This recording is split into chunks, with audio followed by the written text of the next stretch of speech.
배낭의 뒤에 삼색 붉은 실이 있었다는 거예요. 기업 최면팀 거기에 이제 한문수 실장님을 그때 이제 뵙고 이제 자문을 받고 이제 얘기들을 나눴었는데 그 기억의 밤의 내용이 뭐냐면 어떤 살인 범죄가 일어났는데 이 살인범이 미제 사건이 된 거거든요.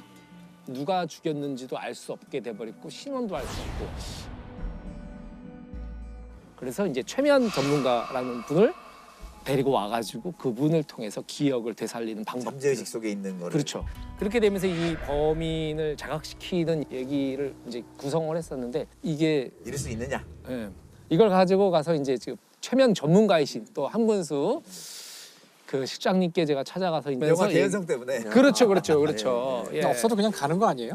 예, 없어도 그냥 갈 수는 있지만 제 마음이 편하지가 않아요. 여쭤보면서도 이럴 수는 없다라고 이제 생각을 혹시 이럴 수 있습니까? 그랬더니 이런 쪽으로는 가능합니다. 그래가지고 와, 영화가 급물살을 탔겠네요. 그리고 제가 이번에 이제 강원도로 온다 그래가지고 찾아뵙고 오늘 얘기를 들어봤습니다. 경력이 어마무시하시고 우리나라는 최고 권위자라고. 뵌지가 한 4년 됐나? 아유, 반갑습니다. 또 뵙습니다. 실장님만 드시라고. 이런 거는 또 아이 트래킹을 가지고 얼굴을 보여주면서 엄청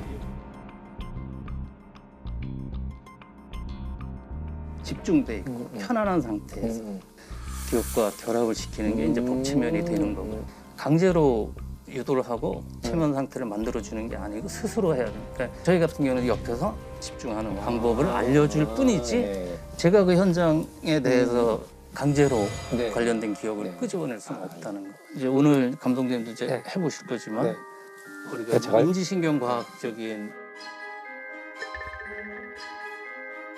우리 권일원 교수님께서도 국가수사 좀 인연이 있으시죠?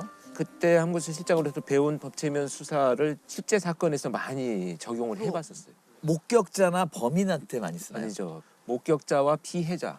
범인이면 계속 딴 생각하겠죠. 체면 안 들어가려고. 체면 체면이 유도가 안 돼. 범인이 체면에 걸리면 참 편할 텐데요. 그러니까 예? 얼마나 편하겠어요. 그러니까 우리가 레드 썸 이러면 끝나는 거잖아요. 그러니까. 그런데 유일하게 수사 적용한 사람이 하나 있어요. 네. 유영철입니다. 유영철은 자기가 매장한 장소를 못 찾아서 찾고 싶다라고 자유의지를 계속 주장을 했어요. 그래서 처음으로 한문수 실장이 유영철을 체면 수사를 했어요. 근데 결국은 뭐 워낙 오래돼서 찾지는 못했는데 경찰은 유영철을 국립과학수사연구소로 데리고 가 최면 상태에서 진술한 내용을 바탕으로 서울 봉원사 근처에서 희생자 추가 발굴 작업을 벌였지만 뚜렷한 연관점은 찾지 못했습니다. 과거에 그 최면으로 가장 많은 성과가 있었던 게 이제 뺑소니 사건. 네, 그때는 번호판, 차 색깔, 차종 이런 걸로 많이 했다고 그래요. 수염이 좀 이렇게 올록볼록한 거 맞아.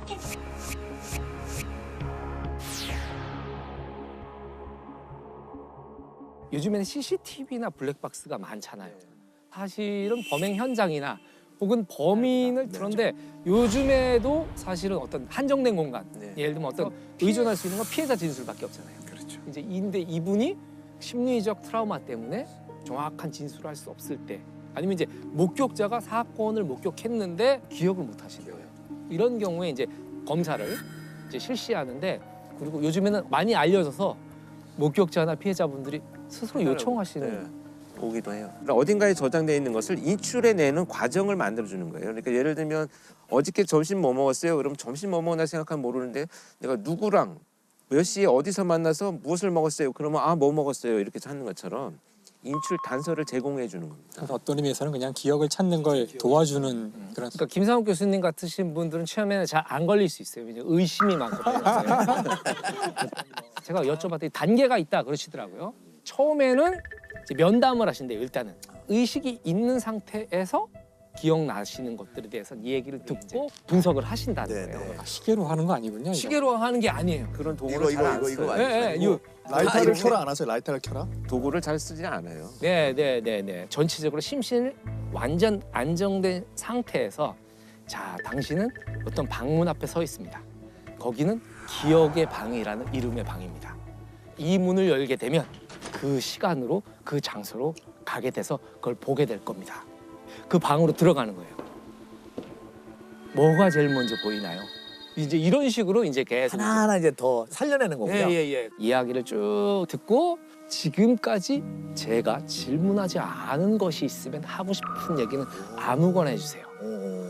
이 목격자나 피해자들은 수사에 필요한 것만 얘기해야 된다라는 생각을 갖고 있기 때문에 사실은 그냥 지나가는 것들 수사에서는 되게 중요한 어떤 모티브가 될 수 있거든요. 그래서 이제 그것들을 이제 이끌어낸다고 그러시더라고요.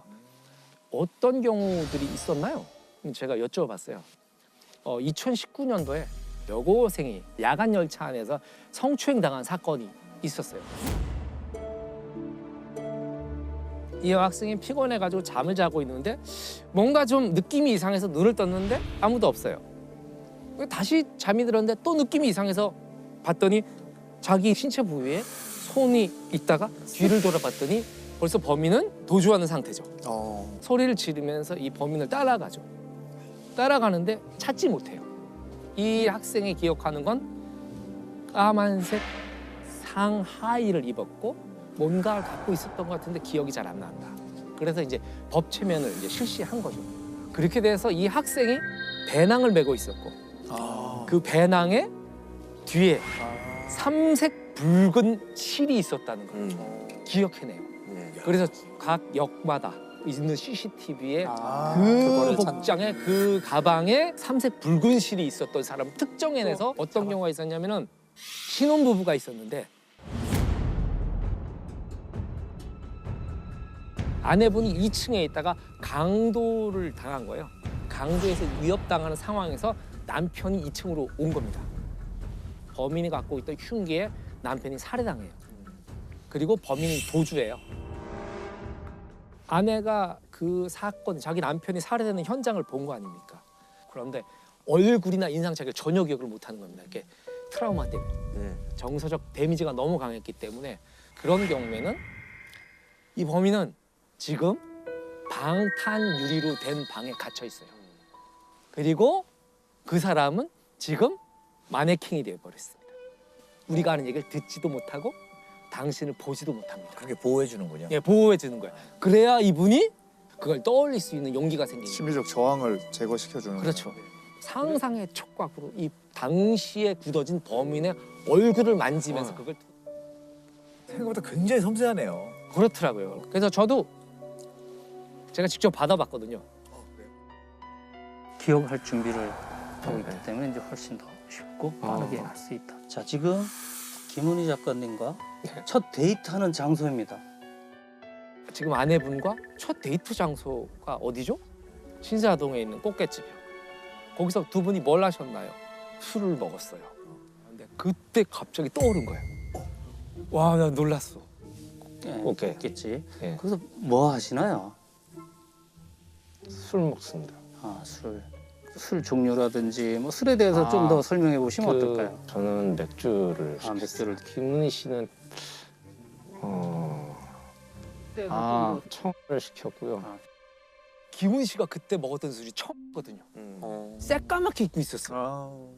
그때 그 얼굴이 싹 돌았는데 그 단발에 왜 옛날 화장 있잖아요. 이렇게 입술 범위를 크게 그리는 화장이 탁 떠오른 거예요. 평소에 같았으면 기억 못했을 게 기억이 난다 이거죠. 기억이 못했죠. 네. 그래서 뭐 보석에 흙 묻은 걸 그쵸. 제거하듯이 털어내는 것 이렇게 같아요. 저항에 있는 거를 좀 제거해주는 네. 그런 기능이 있는 그러니까 것 반드시 다 기억이 나는 건 아니라 그러더라고요. 저렇게 일상에서 뭐 술을 뭘 먹었는지 기억하는 건 사실 특별한 경우들이고요. 보편적으로 그런 것들을 다 체면으로 나올 수는 없어요. 굉장히 검증이 많이 되는 것이 이제 법체면이에요. 그래서 굉장히 까다롭게 활용되죠. 사람이 기억을 하는 패턴이 이렇게 굉장히 구조화되어 있다고 그러더라고요. 예를 들어서 우리 이 프로그램이 알아두면 쓸데 있는 범죄의 잡학사전이잖아요. 네. 이거 뒤집어서 해보세요. 역순위로. 전, 사, 학, 그거 힘들잖아요.